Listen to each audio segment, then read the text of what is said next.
नमस्कार दोस्तों, हमारे साथ जो यहाँ बैठे हैं हमारे पुराने बेहद पुराने ख़ास मित्र हैं। करीब करीब 22 साल से मैं उनको जानता हूँ। ऐसे जानता तो मैं 26, 27, 28 साल से हूँ, लेकिन 22 साल पहले इनसे मेरी पहली मुलाकात हुई थी 2002 में। तब मैं आज तक चैनल में सीनियर प्रोड्यूसर के तौर पर नौकरी करने गया था और आज तक की टीम में जो कोर टीम में अहम हिस्सा थे उसमें संजीव पालीवाल भी थे। हम सब लोग समकक्ष थे, सीनियर प्रोड्यूसर थे, आउटपुट में काम करते थे, एक जर्नलिस्ट के तौर पर, प्रोड्यूसर के तौर पर। उसके बाद अलग अलग चैनलों में अलग अलग जगह अलग अलग भूमिका में रहे। संजीव IBN 7 में रहे, इन दिनों आज तक में फिर वापस, और मैं बीच में अलग अलग चैनलों में होता हुआ अब इन दिनों यूट्यूब पर है। यूट्यूब के लिए वीडियो करता हूँ, आप जानते हैं।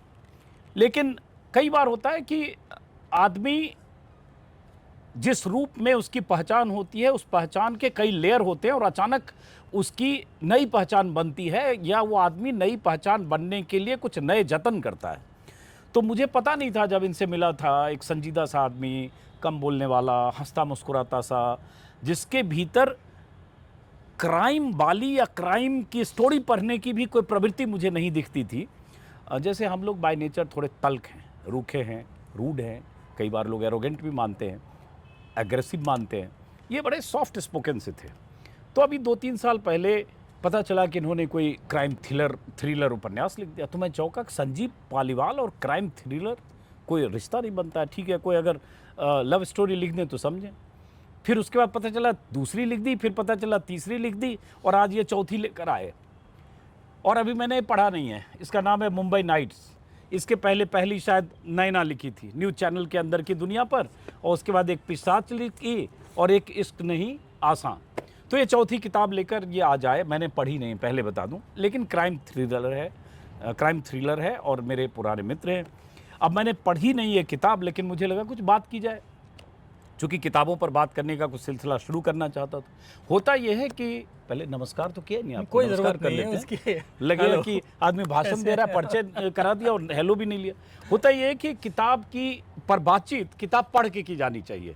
तब आप कुछ उसमें स्पेसिफिक पूछते हैं, कुछ सवाल पूछते हैं, कुछ किरदार के बारे में पूछते हैं, लेखक की मंशा, लेखक के इरादे के बारे में पूछते हैं, कुछ प्लॉट के बारे में पूछते हैं। अब मैंने तो पढ़ी नहीं, तो मुझे अभी याद आ गया कि 10-20 साल 15 साल पहले गाड़ी में मैं रजनीश को सुना करता था, आचार्य रजनीश को।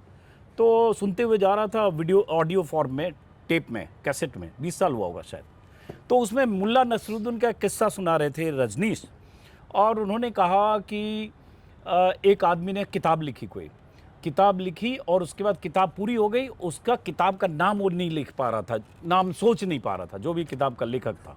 तो आदमी गया मुल्ला नसरुद्दीन के पास कि शायद इसका कोई समाधान दें, इस किताब का कोई नाम दें।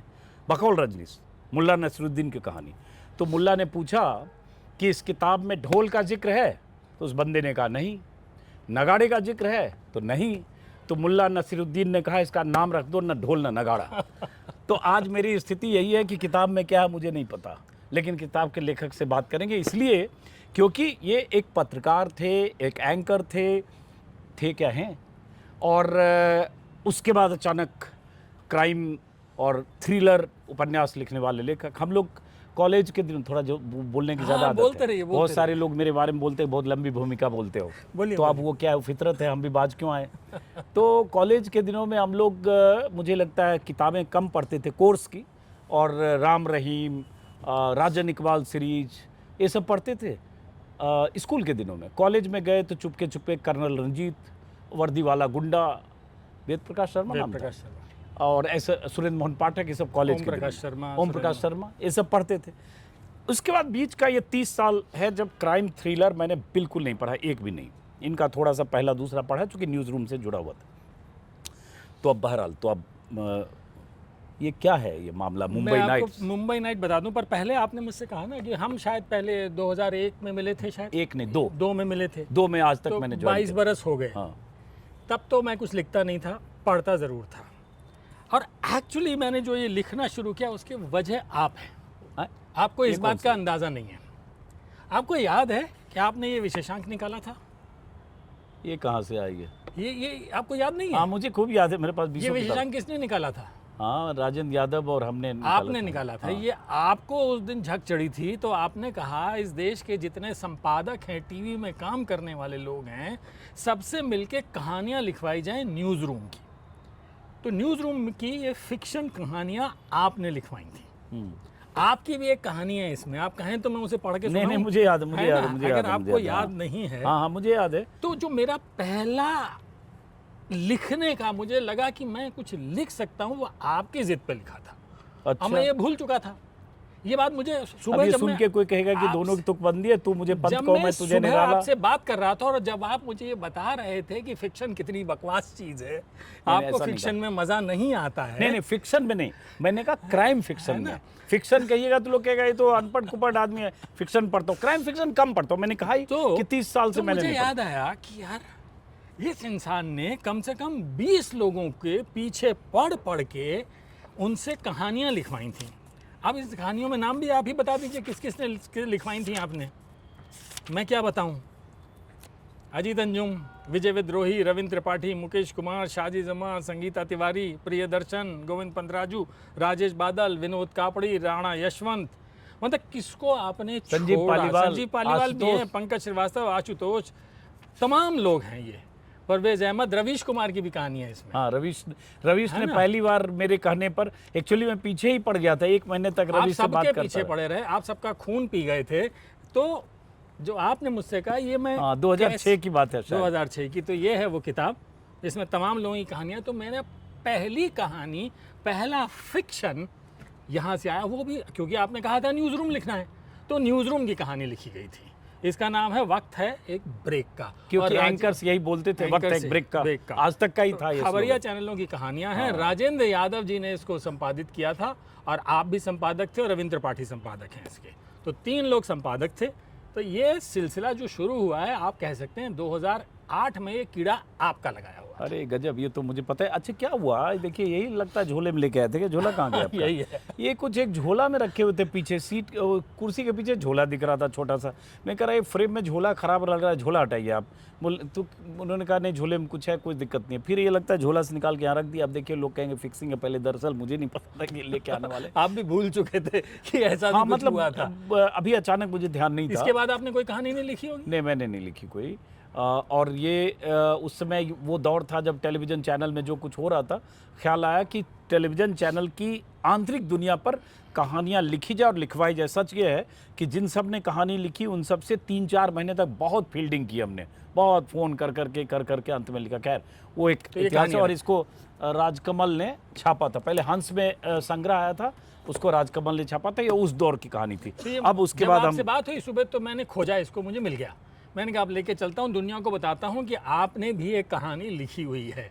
रवीश ने भी कहानी लिखी है, आशुतोष ने भी कहानी लिखी है, तमाम बड़े लोगों ने, सबकी कहानियाँ इसमें छपी हैं। और उसमें जितने लोगों ने लिखी है, मेरे ख्याल से 1 या 2 ऐसे हो सकते हैं जिन्होंने पहले कोई कहानी लिखी है। हाँ। सबकी पहली कहानी पहली थी। कहानी है।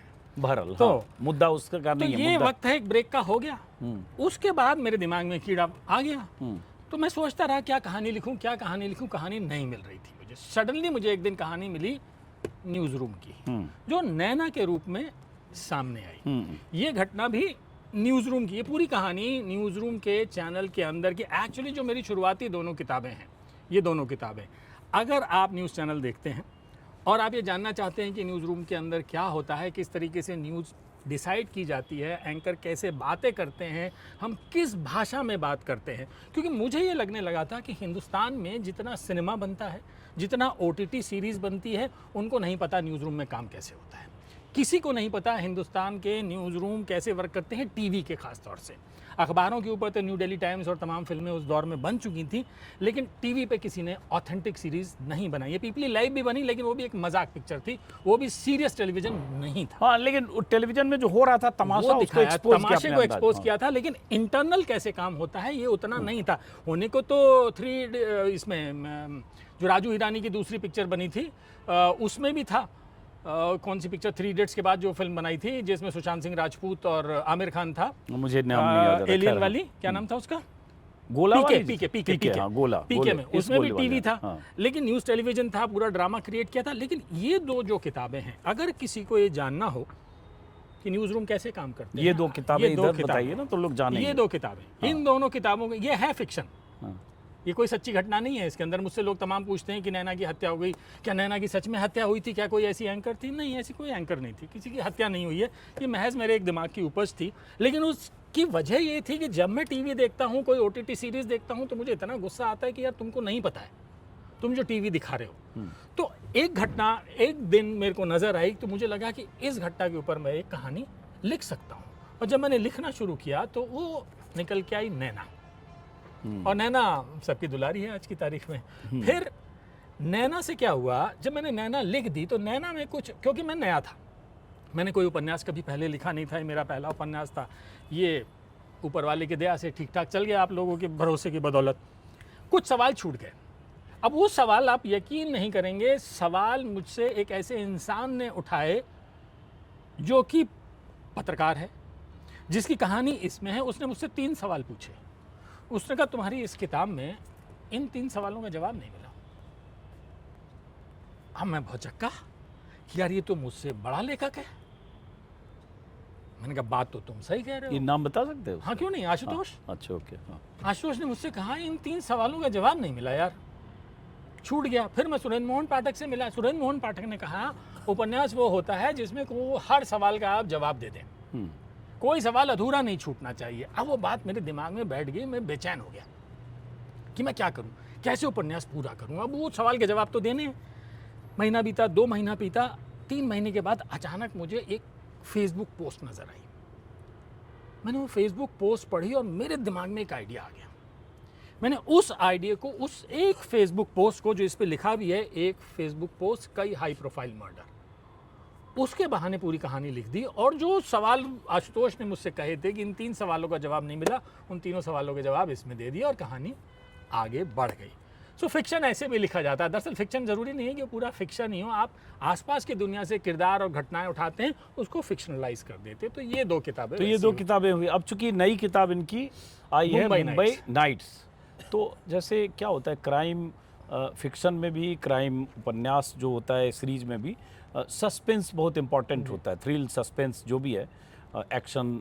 लेकिन सस्पेंस बचा रहे ये कोशिश होती है फिल्मकार की भी, कि दर्शक सिनेमा हॉल में आए तभी पता चले कि ये अंजाम क्या हो रहा, क्लाइमैक्स क्या है। वही किताब में भी शायद होता होगा। लेकिन क्या है, जैसे ये यहाँ रातें मदहोश हैं और राज घातक मरना मना है। मरना मना है मतलब क्या है इसकी, इस कहानी की पृष्ठभूमि? ये मतलब कहानी मुंबई, जैसे ये दोनों आपने बताया न्यूज़ रूम से निकली हुई कहानी है, ये फिल्म इंडस्ट्री की कहानी है। अच्छा। ये Mumbai film industry, Hindi film industry की कहानी है। अब ये समझ लीजिए कि एक बड़े फिल्म स्टार की मौत हो गई संदिग्ध परिस्थितियों में, उसके घर में उसकी लाश मिलती है। अब वो हत्या है कि आत्महत्या है? तो ये तो अभी सुशांत सिंह राजपूत की मौत हुई थी, कह सकते हैं आप, संदिग्ध परिस्थितियों में भी हुई थी। देखिए, हत्या है कि आत्महत्या, हर इस पे मर्डर दुनिया कहीं भर ना की कहीं जांच। किसी ना किसी रूप में हो चुका है, हर आत्महत्या किसी ना किसी रूप में हो चुकी है। सारी कहानियाँ कही जा चुकी है, रामायण महाभारत लिखी जा चुकी है।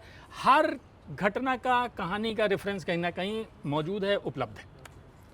तो आप कह सकते हैं यस, सुशांत सिंह राजपूत में ये सवाल आज भी सब लोग पूछते हैं कि भाई आखिर हुआ क्या था। वो सवाल आज भी कायम है। तो उस सवाल का जवाब देने के लिए क्या किया जा सकता है? तो मैंने कहा चलो एक कहानी लिखते हैं, एक कहानी बनाते हैं, फिक्शन लिखते हैं।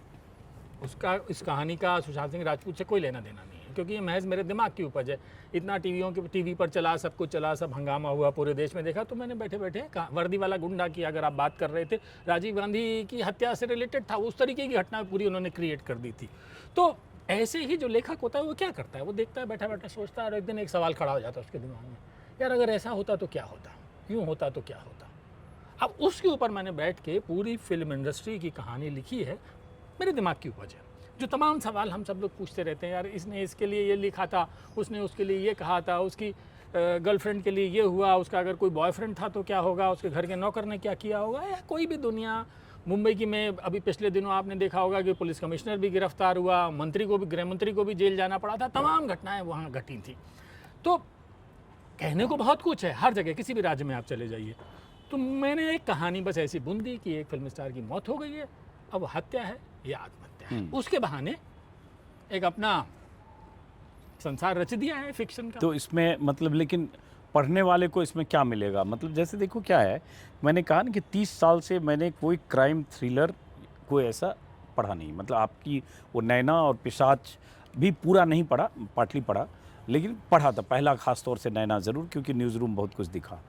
तो किस तरह के लोग बहुत ज़्यादा पढ़ते हैं? क्या इसका टारगेट ऑडियंस होता है? और एक पत्रकार जो एंकर था, जो संजीदा सा आदमी था, वो क्राइम थ्रिलर जैसे अगर मुझे याद है जब कर्नल रंजीत और ये सब के हम पढ़ते थे उस समय, तो उसमें मुझे उसका किरदार याद है, कुछ हुआ कर्नल रंजीत की मुंह से सीटी बजने लगा, गोल मतलब ऐसा कुछ होता था उस तरह के उपन्यासों में। उनको जब क्लू मिल जाता था तो उनके होठ जो है गोल हो जाते थे, सीटी बजाने लगते थे। उसके 2-3 और लड़कियां जो उनकी जासूसी ग्रुप में थी। फिर उसी दौर में जेम्स हेडली चेज हिंदी में छप के आया था। वो ये सब मैं कॉलेज डेज की बात करूँ, 35 साल पहले इनफैक्ट। देखिए, मैं जो उपन्यास लिखता हूँ, मेरे उपन्यास कंटेम्प्रेरी होते हैं। आज के दौर में क्या घट रहा है, आज के दौर में हम और आप बैठे हैं, जिस समाज में बैठे हैं वो समाज कैसे रिएक्ट कर रहा है, उस समाज में सोशल मीडिया का क्या इन्फ्लुएंस है, उस समाज में क्लब कल्चर कैसा चल रहा है, उस समाज में जो कुछ भी हो रहा है वो सब कुछ मेरी किताब में है। मैं किसी और दुनिया की कहानी नहीं सुना रहा हूँ, मैं उसी दुनिया की कहानी सुना रहा हूँ जिस दुनिया को मैं जानता हूँ, जिसमें मैं खुद सरवाइव करता हूँ, चाहे वो दोनों न्यूज़ रूम की किताबें हों या फिल्म इंडस्ट्री की किताबें हों। ठीक है ना? तो ये कंटेम्प्रेरी फिक्शन है, इसको आप कह सकते हैं कंटेम्प्रेरी क्राइम फिक्शन है। इसको जब आप पढ़ेंगे तो आपको पता चल जाएगा कि कास्टिंग कैसे होती है। मुंबई में अगर हर रोज़ कितने बच्चे रेलवे प्लेटफॉर्म पे उतरते हैं हीरो हीरोइन बनने की चाह लिए, उनके साथ क्या होता है, उन्हें कैसे दर दर की ठोकरें खानी पड़ती है, कास्टिंग डायरेक्टर क्या होते हैं, कास्टिंग एजेंसीज क्या होती हैं, कहाँ कैसे जाते हैं, किस तरीके के जाल में वो फंस सकते हैं, एक एक घर के अंदर 6-6 लोग, एक एक कमरे में 6-6 लोग कॉमन टॉयलेट में कैसे जीते हैं।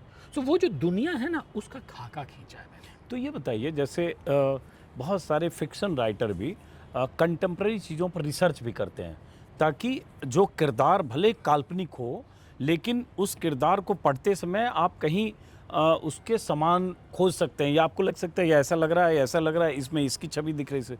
तो इसमें इसके लिए कुछ रिसर्च तो पढ़ने वाले के ऊपर है कि वो उसमें क्या पाएगा। मैंने कुछ जताने की कोशिश, जैसे अगर मैं कहूँ कि ये जो वक्त है ब्रेक का, जब किताब ये तो बाद में आई, पहले तो हंस में कहानियाँ छपी थी, तो जिसने भी इसमें लिखा था 20 लोगों ने, सबके दिमाग में कुछ छवियाँ थी। अगर मैं कहूँ कि मैंने भी लिखा तो मेरे दिमाग में भी न्यूज़ मीटिंग के किरदारों की छवियाँ थी, एंकर की भी छवियाँ थी, कुछ जो थोड़े लेड बैक एटीट्यूड वाले जो प्रोड्यूसर होते हैं उनकी भी छवियाँ थी, ऐसे सबके दिमाग में छवि थी। आपने लिखा होगा सब, तो इसमें भी कुछ छवि होगी ना? नहीं देखिए, इसलिए मैंने तो पूछा कि सुशांत राजपूत से इंस्पायर है। मेरा काम क्या है, मेरा काम एज ए राइटर किरदार सामने रख देने का है। अब आप उसमें किसकी छवि देख रहे हैं, ये आपके दिमाग में जो छवि है आप उसके मुताबिक देखेंगे। एज ए राइटर मैं अपने कैरेक्टर को ना तो जज करता हूँ, ना उसको किसी डायरेक्शन में ले जाता हूँ। वो जहाँ जाना चाहता है वो जाता है। मैं किसी किरदार के बारे में ये नहीं कहता कि वो बहुत अच्छा है या वो बहुत बुरा है। जो कुछ भी हो रहा है वो नेचुरल वे में होता चला जा रहा है। अब वो अच्छा है या बुरा है आप जज कीजिए। ये नैना की कहानी है।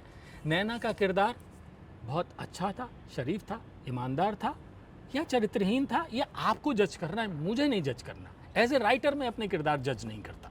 मेरा काम है सिंपल कैरेक्टर सामने रच देना, दिखा देना। अब आप जज कीजिए, आप उसमें किसी को खोजना चाहते हैं उसके रंग रूप के आधार पर, उसकी शक्ल सूरत पे, उसके बोलने के अंदाज पर, उसके बालों के अंदाज पर, उसकी लंबाई पे, उसकी रंगत पे, ये आपका काम है। मैं इसको पाठक के ऊपर छोड़ देता हूँ, तो मैं उसको जज नहीं करता। कहाँ से आप बताइए, आप अच्छे खासे एंकर थे, पत्रकार रहे, इतना लंबा तजुर्बा रहा, ये क्राइम फिक्शन कैसे लिखने लगे? क्योंकि कोई लिख नहीं रहा, सच्ची बात है। इस देश में देखिए, अच्छे खासे मजाक कर रहा हूँ, मतलब इसको ऐसा नहीं कि अच्छे खासे होते और ये क्यों कर रहे हैं? डोंट वरी, आप ये कह सकते हैं अच्छे खासे थे, है ना? मित्र हैं हमारे, तो थोड़े क्या से क्या हो गए देखते देखते। अकेला मैं नहीं हूँ, बहुत सारे लोग हैं, इसलिए उस चक्कर में नहीं पड़ते हैं, ठीक है ना? तो मसला ये है, देखिए पूरी दुनिया में 2 जॉनर सबसे ज़्यादा बिकते हैं। हिंदुस्तान एक वाहिद ऐसा मुल्क है, ऐसा देश है जहाँ लोगों की रुचि पढ़ने में सबसे कम होती चली गई। पूरी दुनिया में क्राइम फिक्शन सबसे ज़्यादा पढ़ा जाता है। दूसरे नंबर पे जॉनर आता है रोमांस का, इश्क का, ठीक है। हिंदुस्तान में क्या है, लोगों ने पढ़ना ही बंद कर दिया। मोबाइल फ़ोन में इतना उलझ गए, टीवी में इतना उलझ गए, किताबें पढ़ते ही नहीं हैं। तो मैं और आप जब बड़े हो रहे थे तो हम कितना पढ़ते थे, आपने कितने लोगों के नाम लिए? मैं आपसे आज के 5 लेखकों का नाम पूछूं, आपने नहीं, मैं तो आप साहित्यकारों के नाम मुझे गिना देंगे, बड़े बड़े साहित्यकारों के, लेकिन मैं आपसे पूछूं कि जब हम पढ़ रहे थे, बड़े हो रहे थे, उस टाइम पे हमें जितने थे, क्या हमारे बच्चों को उतने लेखक उपलब्ध हैं? नहीं, इसलिए कि दुनिया बदल गई, सही करें, मोबाइल ये वो, Exactly, लेकिन नेटफ्लिक्स, वेब दुनिया सिर्फ सीरीज। क्या हिंदुस्तान के लिए बदली? दुनिया यूरोपियन मुल्कों के लिए नहीं बदली, दुनिया क्या ब्रिटिशर्स के लिए नहीं बदली, दुनिया क्या अमेरिकन के लिए नहीं बदली, हमारे लिए ही दुनिया क्यों बदली? ये सवाल हमें अपने अंदर झांक के देखना पड़ेगा। वो इसलिए नहीं बदली, हमारे लिए दुनिया बदल गई क्योंकि हमने अपने लोगों की ज़रूरतों की, उनकी क्या ज़रूरत है उसके हिसाब से लिखना नहीं सीखा। हमारे बच्चों के पास हिंदी में पढ़ने के लिए कुछ नहीं है। आपकी बेटी बड़ी हुई, मेरी बेटी बड़ी हुई, उसके पास क्या था हिंदी में पढ़ने के लिए? वो अंग्रेज़ी किताबें पढ़ते रहे सारी ज़िंदगी? नहीं पढ़ने के लिए था। हमारे आपके ज़माने में कितना कुछ था। आपने राजन इकबाल का जिक्र किया, आपने राम रहीम का जिक्र किया, क्या उनके लिए उपलब्ध हैं ऐसी चीज़ें? नहीं है। नहीं, उस समय देखिए, हम अरे सर, नंदन, चंपक, इंद्रजाल चंदा मामा, कॉमिक्स और क्या इंद्रजाल बैताल कॉमिक्स, और सब क्या था। सब आता, मैड्रिक्स और बहुत हमारे सारी बच्चे चीजें हर आती थी। चीज़ पढ़ते रहे। हाँ, पढ़ते रहे, है ना? लेकिन ठीक है, आज के बच्चे और तो चीजें। सारे बच्चे तो अंग्रेजी नहीं पढ़ते, इस देश में हिंदी भी पढ़ने वाले बच्चे हैं, तो उनके लिए क्या उपलब्ध है? हाँ, नहीं है सर। फिर जब आप लेकिन बड़े होते मैं हैं, मानता हूँ कि अगर नहीं भी पढ़े तो क्या राम रहीम क्यों ना नहीं पढ़े, पढ़े? राजन इकबाल कुछ ना तो पढ़े। पढ़ेगा, क्या पढ़ेगा? आज सारे इंस्टा लोग पे लोग लगे हैं सर, एग्जैक्टली। रील देख रहे हैं सर सर। हम अपने लोग बच्चों से क्या उम्मीद करते हैं कि आपने 12वीं की, फिर आप बीए में गए, फिर आप एमए में गए, आप ग्रेजुअली आप ग्रो करते हो। आप सीधे 12वीं के बच्चे से ये उम्मीद नहीं कर सकते कि बेटा राग दरबारी पढ़ना अब तुम।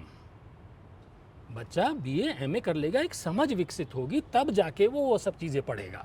शुरू में आप ग्रेजुअली, आप सीधे तो पीएचडी नहीं अब करते इसका ना। काउंटर सवाल डेविल्स एडवोकेट हाँ। कि राग दरबारी पढ़ेगा, मैंने भी पढ़ी है, आज भी उसका एक लाइन, उसका डायलॉग याद है कि उसकी बाँछें खिल गई शरीर के जिस भी हिस्से में थी, या प्रेमचंद में जहाँ भी होती हैं, हाँ। बिगाड़ के डर से क्या ईमान की बात न करोगे, या नमक का दरोगा का डायलॉग, या अमीरी की कब्र पर जन्मी गरीबी जहरीली होती है।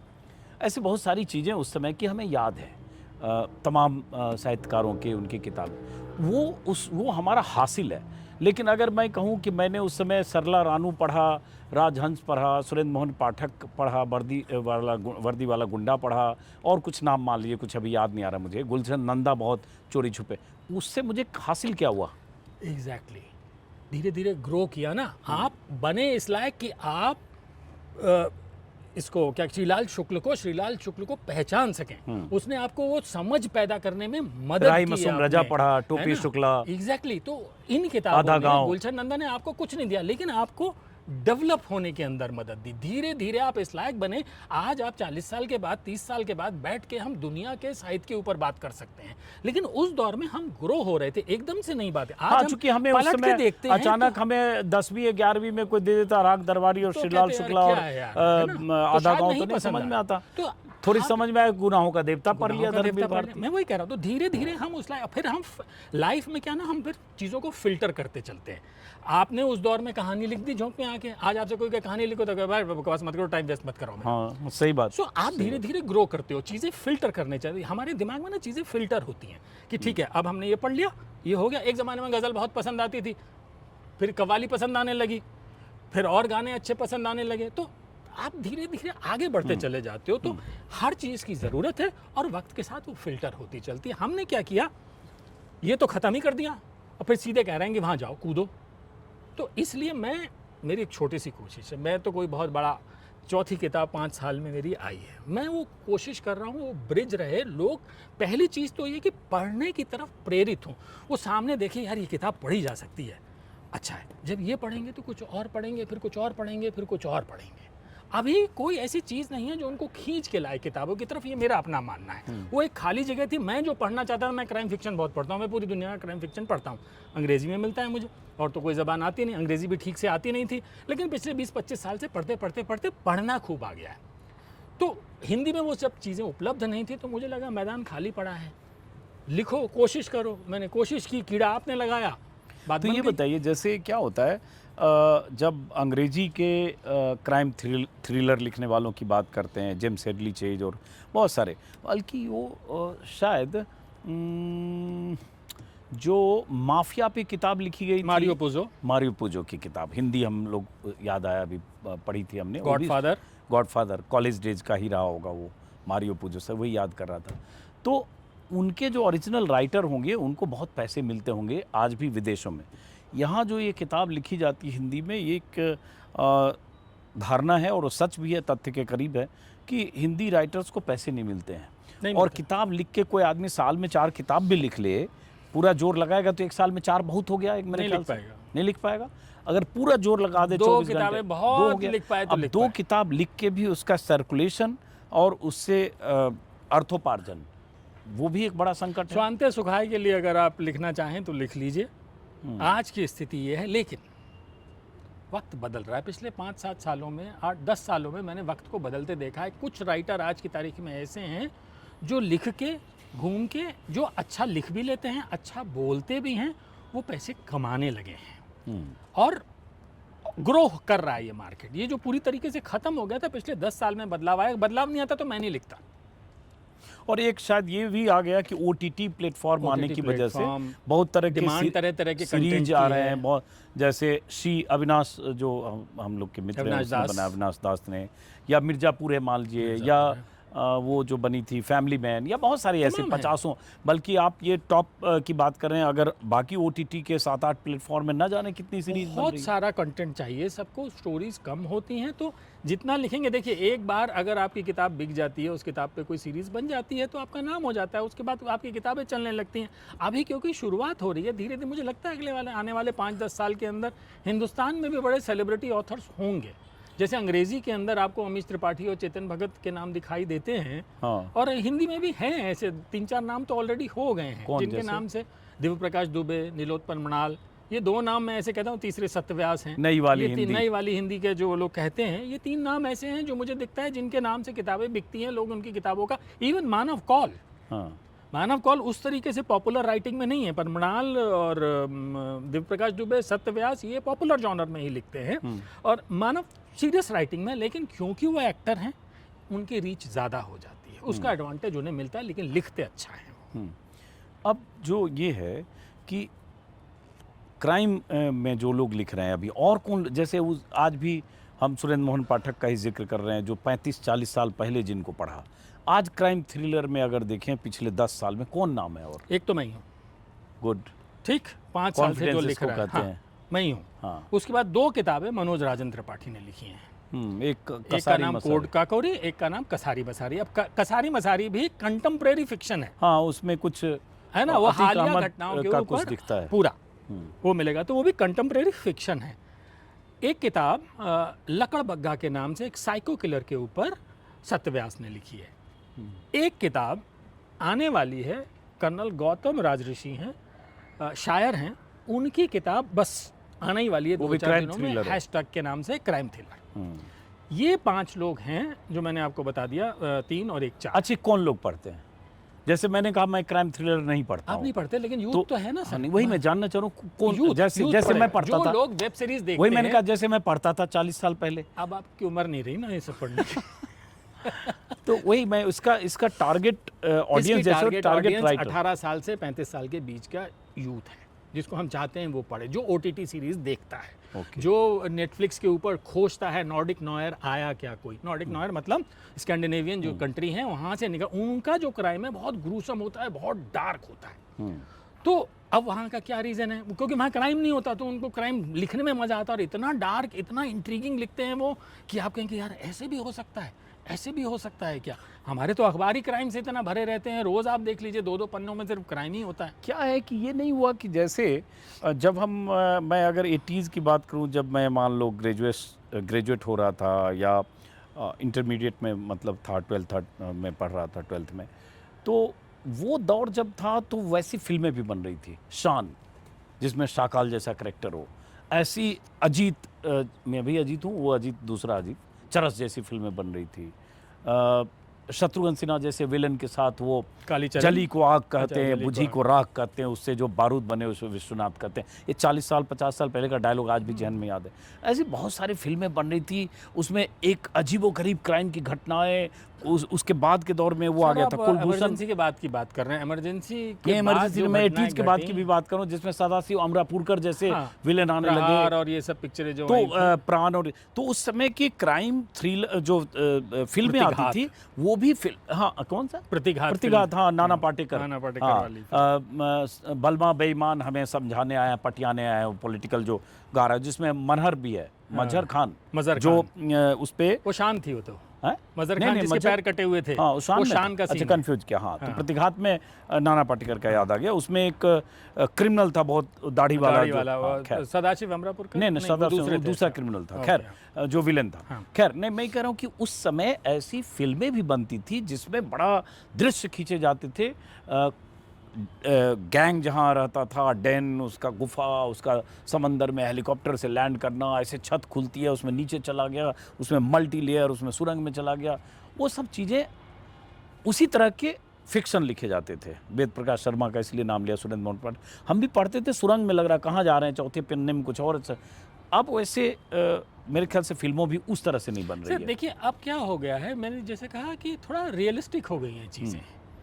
पहले क्या होता था, पहले तो इमेजिनेशन से आप कुछ भी घसीट दो, कहीं से भी कुछ कर दो। अब क्योंकि दुनिया इतनी ओपन हो चुकी है, अगर आप बहुत ओवर द टॉप जाना है तो आपको पूरा ओवर द टॉप जाना पड़ेगा, फिर आपको स्टार वॉर्स की तरह क्रिएट करना पड़ेगा, या गेम ऑफ थ्रोन्स क्रिएट करना पड़ेगा, इस तरीके की चीज़ें क्रिएट करनी पड़ेंगी, या फिर रियलिस्टिक रहना पड़ेगा। ये नहीं हो सकता कि आप आधा ये कर लें आधा वो कर, बहुत फूहड़ता भी अब चलती नहीं है। अगर आपके स्पेशल इफेक्ट बहुत अच्छे नहीं हैं तो आपकी पिक्चर भी पिट जाएगी और आप लिख भी नहीं पाएंगे। तो दोनों तरीके की चीज़ें नहीं चलती हैं, क्योंकि सबके पास सब कुछ अवेलेबल है, इतना ऑप्शन है कि आदमी 1 सेकंड के अंदर रिमोट से भाग जाता है। तो कंटेंट आज भी बन रहा है, अमेरिका में, यूएस के अंदर या बाकी दुनिया में बन रहा है, हमारे यहाँ भी धीरे धीरे चीज़ें शुरू हो गई। ब्रह्मास्त्र मूवी जो आई थी वो उसी तरीके की मूवी है। मेरा तो सर दर्द कर गया ब्रह्मास्त्र। वही तो मुझे लगा कि हे भगवान, मुझे किसी ढंग से इंटरवल में बाहर जाने दो, तो सबकी मैं फंस गया था उसमें। तो आपके लिए नहीं है वो मूवी? हाँ मेरे लिए नहीं है ना। अच्छा, आखिरी पिक्चर आपको कौन सी सबसे अच्छी लगी थी?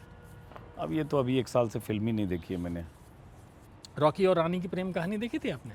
नहीं याद आ रहा, नहीं देखी होगी। वो रणवीर सिंह और आलिया भट्ट थी, जिसमें वो बंगाली फैमिली से थी, ये पंजाबी फैमिली से याद नहीं आ रहा है। एक मेरी दिक्कत क्या है कि मेरी मेमोरी बहुत खराब है। वो तो मेरी भी खराब है। फिल्म को लेके भूल जाता हूँ, गड़बड़ हो जाता है कौन किस में। चलिए छोड़िए, लेकिन अभी 1 साल से छोड़िए। फिल्म नहीं देखी है, तो अभी मैं 1 साल की फिल्म की नहीं। कोई बात नहीं। तो किताबों में बातें तो हमारी हो गई, है ना, हो गई, खत्म करते हैं और क्या करते हैं। तो क्यों खत्म किया, कुछ और बताइए। क्या बताऊँ मैं आपको? मैंने तो पूरी दुनिया में क्या हो रहा है ये भी बता दिया, हिंदुस्तान में क्या हो रहा है ये भी बता दिया, क्राइम आप पढ़ते नहीं है आपने ये बता दिया। अरे नहीं, मतलब चीज़ नहीं है। अरे नहीं, देखिए क्या है कि बात जब कर रहे हैं तो खुल के होता है। क्या है कि हर आदमी के पास वक्त वही है, उतना ही है, उसी वक्त में आपकी हॉबी। अच्छा, आजकल आप क्या पढ़ रहे हैं ये बताइए। चलिए, अभी तो मेरे टेबल पे पिछले 3 दिन में 20 किताबें आई है, पिछले 3 दिन में। और मुझे मैं ऐसे भी दौर चढ़ता है या दौरा चढ़ता है पढ़ने का। मैं सिर्फ पॉलिटिकल बायोग्राफी, पॉलिटिकल हिस्ट्री और जो भी मध्यकालीन भारत का इतिहास वो पढ़ता हूँ। पॉलिटिकल चीज़ें मुझे बहुत पसंद हैं, तो मैं इन दिनों तो आप कहिए जितनी बायोग्राफी है बहुत सारी चीज़ें, जैसे अभी चूँकि इंदिरा गांधी पे वो नीरजा चौधरी के थ्रू बात कर रहा था, वो कर रहा था। कल ही मैंने वाजपेयी पे किताब मेरे यहाँ आई है, चूँकि वाजपेयी की किताब एक हिंदी की अभिषेक चौधरी की हिंदी में आने वाली थी, वो पढ़ने लगा देखने के लिए पहले। तो ऐसे बहुत सारी किताब। ये पहला मौका नहीं है जब आपको ऐसा दौरा पड़ा किताबों का। हाँ, ये दौरा पड़ता है और लगता है बेकार है पढ़ना से। जान रहा हूँ आपने वो जो एक टीवी में जब आप थे कहानियाँ शुरू किया था, 50 किताबें मंगा ली और उसको लेके बैठ गए और पढ़ते ही रहे और ये सब करते रहे। हाँ, वो दौरा चढ़ता है जब लगता है कि पढ़ना ही ज़्यादा ज़रूरी है बजाय इसके कि ये बहुत सारा बकबक करने के। तो 10 दिन से मैं सिर्फ लगा कि कुछ पढ़ाई। महाराष्ट्र पे कोई किताब नहीं मंगाई आपने? महाराष्ट्र पे भी किताब मंगाई है, सुधीर सूर्यवंशी की कल ही किताब आई है, मेरे टेबल पे नीचे रखी है, कल ही मंगाई, क्योंकि चुनाव होना है इसलिए महाराष्ट्र पे भी किताब मंगाई। प्लस महाराष्ट्र की किताब एक उनकी है धवल कुलकर्णी की, वो भी मंगाई है, ठाकरे भाऊ, वो भी पढ़ रहा हूँ। तो चूँकि इलेक्शन है तो मेरा थोड़ा इंटरेस्ट पॉलिटिकल में ज़्यादा हो जाता है। तो मुझे लगता है कि आप जो भी किताब पढ़ें उस किताब को लेके बैठें और उस किताब के ऊपर थोड़ा वीडियो बनाइए आप। पॉलिटिकली उन्हीं चीज़ों के ऊपर अकेले लेके बैठिए, कोई ज़रूरी नहीं कि हर बार गेस्ट ही हो, ये किताब पढ़िए, ये कहानी है, ये है, वो है, कीजिए और हमको जो है फिक्शन लिखने दीजिए। हम फिक्शन रोक रहे लिखेंगे। हैं, हम कहाँ आपको रोक रहे हैं। हम तो चूंकि आप कह रहे नहीं पढ़ते, तो अपनी क्या इंटरेस्ट अपना अपना होता है सब। और नहीं, अपना इंटरेस्ट और की बात हम नहीं है आपसे- संजीव जी, बात यह है जो मैं कह रहा था, दर्शक कहेगा देखो ये कह रहा खुद नहीं पढ़ते हैं और इनसे मिलवा रहे हो, बात नहीं है। बात यह है कि हर आदमी के पास वक्त तो उतना ही है, 24 घंटे में आपको 15 घंटे 16 घंटे वर्किंग हो सकता है, बाकी बाकी काम है। 10-12 अखबार भी पढ़ने हैं और उसके बाद कुछ वीडियो के लिए रिसर्च भी करना है, तो उतना ही वक्त है। इसलिए नहीं ठीक है, अच्छी बात है वो तो। देखिए, जिसको जो अच्छा लगे वो करना चाहिए, ज़बरदस्ती कोई काम हो नहीं सकता। और आप जैसे आदमी तो आपसे ज़बरदस्ती तो कुछ कराया ही नहीं जा सकता, ये तो मैं अच्छी तरह जानता हूँ। मैं आपके साथ बैठ गया हूँ आज, पता नहीं कैसे बैठ गया हूँ, ये मैं अच्छी तरह जानता हूँ, वरना आप बिल्कुल नहीं बैठते, पता नहीं किसी दोस्ती शायद दोस्ती की वजह से बैठ गए आप, है ना। ऐसा कुछ नहीं, बहरहाल तो ज़बरदस्ती आपसे कुछ नहीं करा सकते, ये मैं जानता हूँ अच्छी नहीं तरीके ऐसा से। नहीं। ये हमारे बहुत ही अजीज मित्र हैं, बहुत ही प्यारे और बहुत अच्छे इंसान हैं। और आपको एक बात बताऊं, हाँ, ये बात मैंने किसी को बताई नहीं है। जब हम पहली बार मिले थे तो 1 महीना तो मैंने आपसे बात ही नहीं की, क्योंकि मैं आपसे इतना डरता था। मैंने कहा, बहुत खड़ूस डरते नहीं आदमी हो, आया भीतर हुआ से है, आप सोचते हो बड़ा ये खड़ूस टाइप का आदमी खड़ूस है। टाइप का आदमी आया हुआ है, इससे बात नहीं करे, क्योंकि आपकी इमेज बहुत खड़ूस की बनी हुई थी उस वक्त। हाँ, सब बात सही। डरते थे आपसे, अजीत अंजुम अजीत अंजुम अजीत अंजुम, ये खौफ था आपका। आपको पता नहीं याद है कि नहीं है, 2001-2002 में बड़ा खौफ था आपका, खौफ नहीं था। खौफ था। मेरे जैसे आदमी जो, मैं तो कभी मिला नहीं था आपसे, पहली बार आपको न्यूज़ रूम में ही देखा, और सब अजीत अंजुम आ गया, अजीत अंजुम आ गया, अजीत अंजुम आ गया। यार, पता नहीं ये कौन आदमी दैत्य जो आ आया है, हाँ, ये जो आदमी आया बहुत खतरनाक है। और फिर जो मिले तो आज तक कायम है। ये 2002 की बात कर रहे हैं, मैं आज तक मैंने ज्वाइन किया था। बाद में मुझे कई लोगों ने बताया कि मतलब आपको लेकर तमाम तरह की आशंकाएं, संशय थी। तो वो जब क्या है ना, निदा फाजली का एक शेर है जो बार बार ऐसे मौक़ों पर, जब कई चेहरे होते हैं ना, कि हर आदमी में होते हैं 10-20 चेहरे, जिसको भी देखना हो कई बार देखना, तो हर आदमी के पहलू होते हैं। जैसे आपके लिए मैं मतलब ऐसा है, हमने ज़िंदगी की बहुत सारी बातें शेयर करते हैं, तो नहीं लगता है कि वो जैसा आपने सोचा होगा एक नहीं, महीने। वैसे बिल्कुल, वो तो 1 और महीने में ही मैं खत्म हो जब गया था। न्यूज़ रूम में आया था तो मुझे लग रहा था कुछ लोगों से तो मुझे संपर्क में रहना है और दोस्ती गांठनी है या अच्छे रिश्ते बनने, उसमें संजीव पालीवाल प्यारा सा इंसान, तो मेरा वो तजुर्बा है। आप कट रहे थे कि पता नहीं यार ये खड़ूस टाइप का आदमी है यार, कौन है, कैसा है, क्या करने वाला है। क्योंकि मैं एक ज़माने में जब मैं सुबह सवेरे करता था तो आपके ऑफिस के ठीक बराबर में मालवीय नगर स्टूडियो था। हाँ। 1-2 बार आप आए भी थे वहाँ पे, हाँ, आया था। तब भी हमारी कोई बातचीत नहीं हुई थी। आप चुपचाप आए, पीसीआर में बैठे, किसी के साथ स्टार सुभाष घई के साथ आए थे या किसी के साथ महेश आए भट्ट थे, के साथ गया था। महेश भट्ट के साथ आए थे, और फिर उनकी चले गए। फिल्म आई थी शायद जख्म या संघर्ष, कुछ कुछ आई फिल्म आई थी, थी, तो उनके आप साथ। आए, चुपचाप बैठे, तो मैंने किसी से पूछा कौन है, उन्होंने कहा ये अजीत अंजुम है। मैंने कौन है ये, तो उन्होंने कहा ये बीएजी फिल्म्स के हेड हैं वहाँ के। मैंने कहा अच्छा। चलिए, बहरहाल बहुत अच्छा लगा। और पढ़िए, जिनको you so crime much, sir.